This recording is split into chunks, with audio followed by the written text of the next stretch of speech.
Madam આમાં gas leak છે, તમારે રિફિલ કરાવવો પડશે. જો તમને પણ કોઈ ટેકનિશિયન આવું કહે તો આંધળો વિશ્વાસ ના કરી લેતા, કારણ કે એ લોકો ઘણી વખત જૂઠું બોલીને પણ આપણી પાસે પૈસા પડાવતા હોય છે. તો એના માટે બેસ્ટ સોલ્યુશન છે કે તમે જાતે પોતે રીડિંગ કરતા શીખી જાઓ. તો એ મીટર રીડિંગ કેવી રીતે કરી શકો છો તમે, એ આજના વિડીયોમાં હું તમને શીખવાડી દઈશ.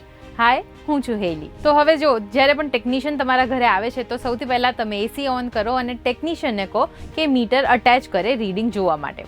એના પછી હવે તમારે આ જે ચાર્ટ છે એ ધ્યાનમાં રાખવાનો છે. આ ચાર્ટ જોતા તમે શીખી જશો ને એટલે તમને આઈડિયા આવી જશે કે રીડિંગ કેવી રીતે થઈ શકે છે. તો હવે આમાં તમારે મેઇન 3 વસ્તુનું ધ્યાન રાખવાનું છે કે એસી કેટલા ટનનું છે, એસીમાં કયા ગેસનો ઉપયોગ થયો છે અને એ અકોર્ડિંગ એસીનું પ્રેશર કેટલું હોવું જોઈએ. જેમ કે 2 ટનનું એસી હોય અને ગેસ R32 ઓર R140A છે તો એનું સક્શન પ્રેશર 115 થી લઈને 125 PSI હોવું જોઈએ અને ડિસ્ચાર્જ પ્રેશર 400 થી લઈને 450 PSI હોવું જોઈએ. પણ હવે તમારા ઘરે કયું એસી છે, કેટલા ટનનું એસી છે અને એમાં કયો ગેસ ઉપયોગમાં લેવાયો છે એ તમે ઇઝીલી જોઈ શકો છો.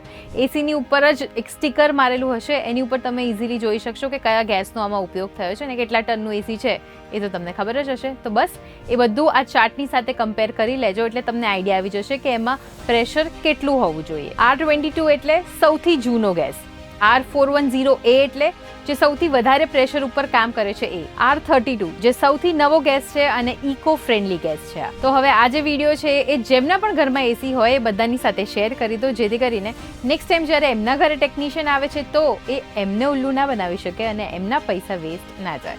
અને આવા જ ઇન્ફોર્મેટિવ ન્યૂઝ માટે તમે જોડાયેલા રહો ગુજરાત સમાચાર સાથે.